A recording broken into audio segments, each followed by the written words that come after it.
There are rumors that list is being forwarded to the party leaders that about the arrogant ministers. How are you looking, being a minister, how are you looking at this? See, first thing is what I've been reading all over that the chief minister is supposed to have submitted a performance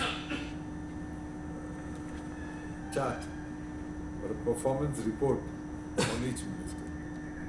Now you, as usual, the member of the press, have now twisted that and come out with list of arrogant ministers. I have not heard about it. So if you heard of something, you please tell me.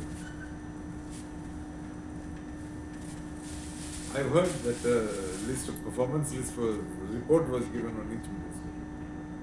But what you are saying is something new.